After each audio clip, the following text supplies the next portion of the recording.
You guys, it's a new year. This is the year I get my act together. I've been looking at my to-do list, and I've realized that there are things that have been there for so long that they've graduated to my bucket list. So as I see it, when the kids are grown, I'm retired, I'm gonna buy that roll of toilet paper.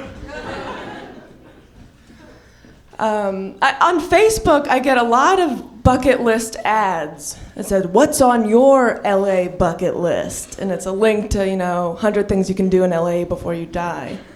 And first of all, I'm not ready to die.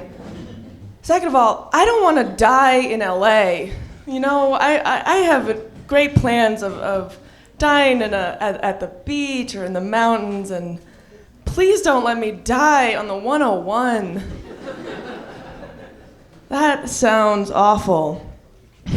I was in Vegas recently, and I was eating dinner with a friend. She leans in, she goes, "Don't look now. Rod Stewart is at the table next to us, and he looks awful." So I waited a few minutes. I looked. It was Barry Manilow. And she looked amazing. I wonder if the Beach Boys still want to catch a glimpse of Port-au-Prince, or if they've written it off the Kokomo itinerary completely. As you can probably tell, I'm a huge Tyler Perry fan.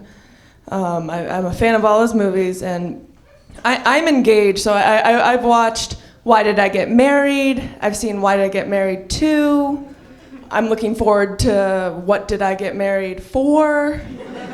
And in 2 years, I'll be first in line for I Ate My Wife.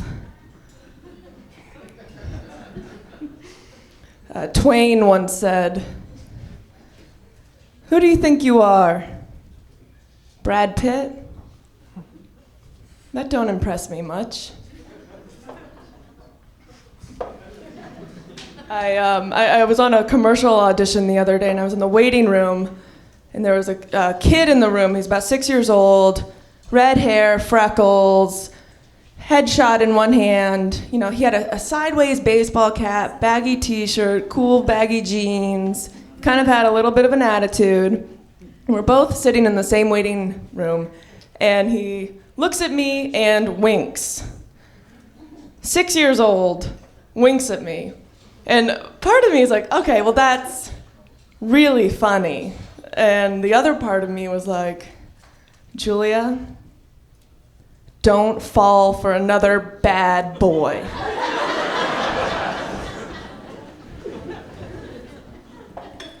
I went to Starbucks the other day, and I was too early. I got to the door, and it said, "We're closed." And there's a sign that said, "But we're always open at starbucks.com. And it's so frustrating because I drove here, I'm parked, I'm standing here. I can't take a dump at starbucks.com.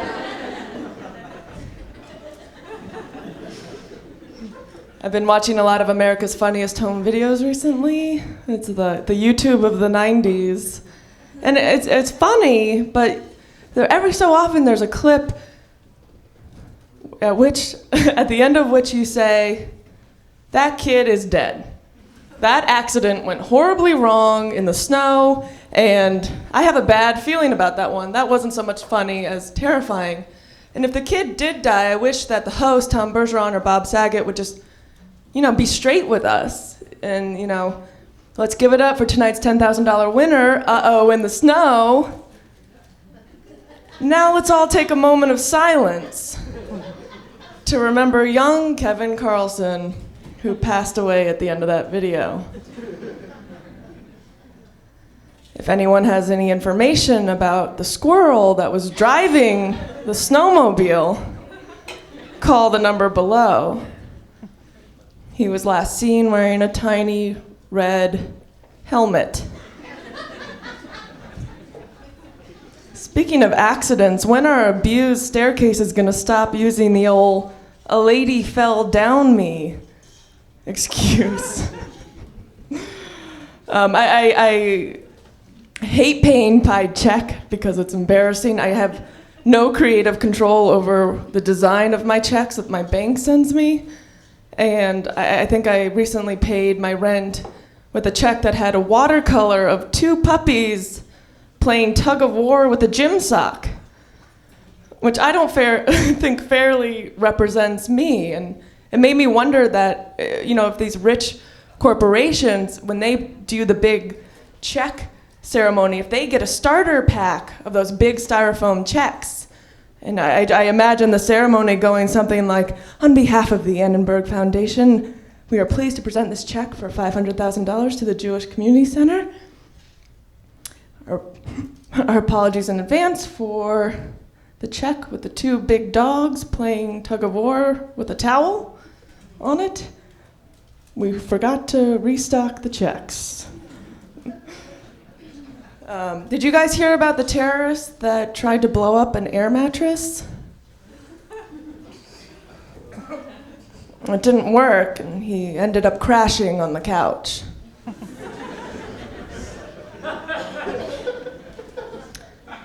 Last time I told that joke, it totally bombed. Nobody did anything to stop it.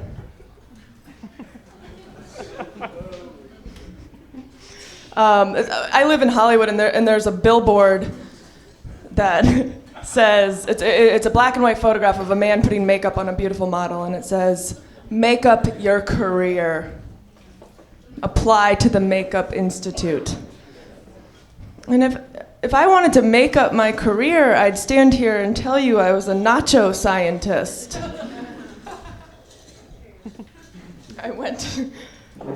They've changed the billboard since I first wrote that joke, and now it says, "Go back to makeup school." And it's the same picture. It says, "Go back to makeup school," which I ended up having to do after I failed out of the Tostitos Institute. I downloaded the new pregnancy app on the iPhone.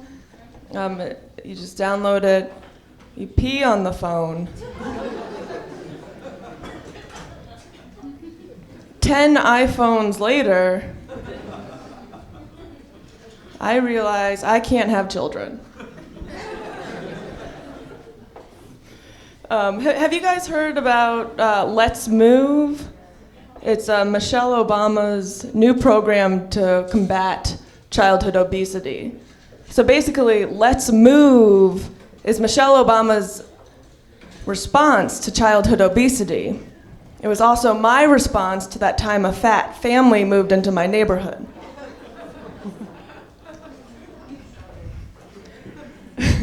One of my favorite holidays is Father's Day, and this past Father's Day I got my dad everything I was told to get him, which was a necktie, a card, a fishing rod from Orvis, a Verizon family plan, a Toyota Tundra with 0% APR financing till 2013. So I got my dad all this stuff. And then, unfortunately, my dad passed away when I was young, so I brought everything to his grave. He was buried at sea.